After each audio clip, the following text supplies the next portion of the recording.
Tous les sages, hommes et femmes, nous le disent.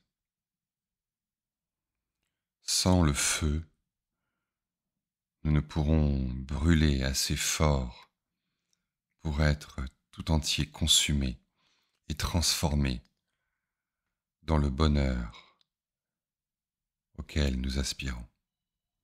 Mais d'un autre côté, le feu brûle, à l'image de la passion, de la maladie qui nous tourmente les entrailles. Et donc, ce que prônent les mystiques, les sages, c'est une passion douce, une absence qui est une présence, un feu, mais un feu de fraîcheur, une parole qui s'entend dans le silence. Comme dit Jean Chrysostome, le silence est le langage des anges, l'éloquence du ciel et l'art de persuader Dieu. Nous cherchons l'initiation, l'éveil. Voilà le prix de l'éveil, l'art de persuader Dieu est notre silence intérieur, notre écoute, un état d'audition, devenir écoute, devenir ce qu'en Inde on appelle shruti, l'écoute.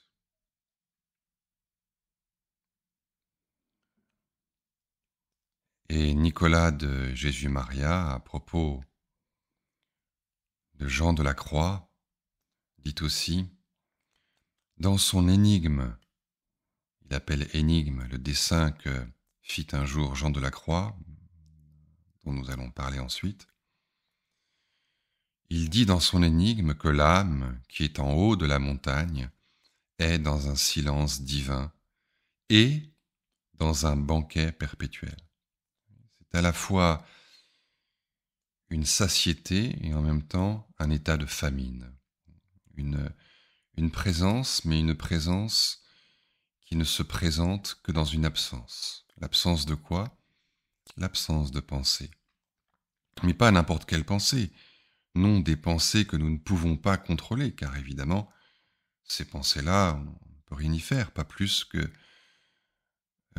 on ne peut faire cesser les bruits extérieurs. Non, il veut parler des pensées que l'on prononce volontairement. Et cette énigme, ce dessin de Jean de la Croix, c'est ce dessin qu'il a tracé, qui représente une montagne, qu'il appelle le mont Carmel. C'est une montagne qui se trouve au Proche-Orient. Et en bas, il est écrit sur les côtés « Depuis que je ne le veux plus, j'ai tout, sans le chercher. » Un peu plus haut, « Plus je les ai cherchés, avec moins je me suis trouvé. » De l'autre côté, « Moins je le veux, et plus j'ai tout sans le chercher. Plus j'ai voulu les chercher, avec d'autant moins je me suis trouvé. » Chercher quoi? C'est indiqué sur les bords. Repos, consolation, savoir, joie, gloire du ciel, possession de la terre. Mais tout cela, il écrit en dessous, c'est le chemin d'esprit imparfait.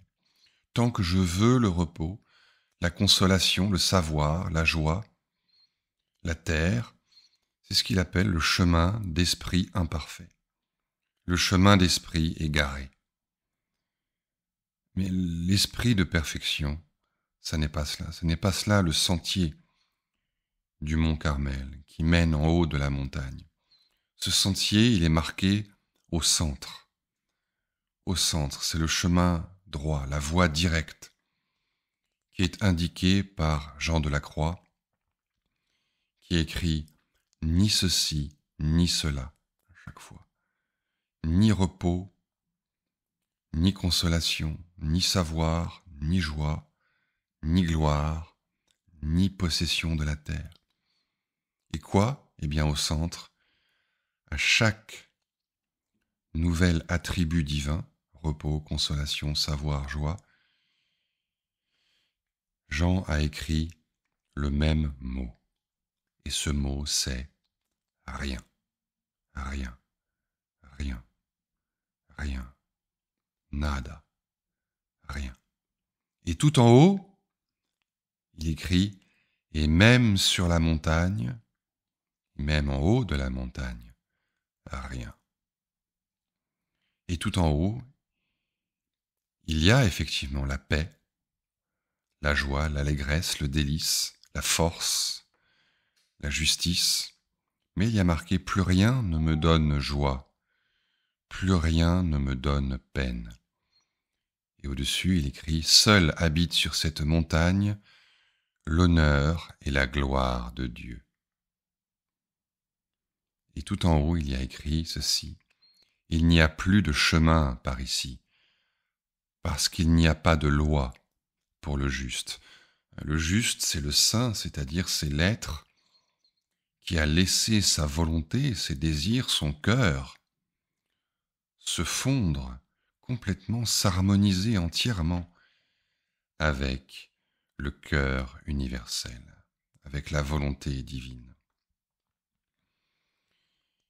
Et c'est pourquoi Jean Teuler, un des disciples de Maître Eckhart, a pu dire ceci à propos de cet état de grâce, de cet état de silence, absorbé dans la présence extraordinaire. Ici, il se fait un certain silence intérieur et muet, et il n'y est pas permis de proférer aucune parole, ni même de rien opérer, ni dedans, ni dehors. Mais l'esprit souffre une certaine passion douce. Souffre, alors ici, c'est pas au sens d'une souffrance. Souffrir au sens de rester passif. Oui, c'est le contraire de l'action, la passion. C'est le fait de rester complètement disponible, pure écoute. Une certaine passion douce, insensible, au-delà de ce que l'on peut percevoir, et ineffable, au-delà de ce qu'on peut penser, comprendre avec l'entendement. Ineffable dans le miracle, surprenant, toujours cet étonnement, cet émerveillement, dans le miracle surprenant de la déité abyssale, très clairement surluisante. La déité abyssale, il n'y a pas de fond, il n'y a pas de fin. Il n'y a pas de fin, c'est un émerveillement sans fin. Voilà le chemin direct, le chemin de la passion douce, le chemin du rien qui mène au tout.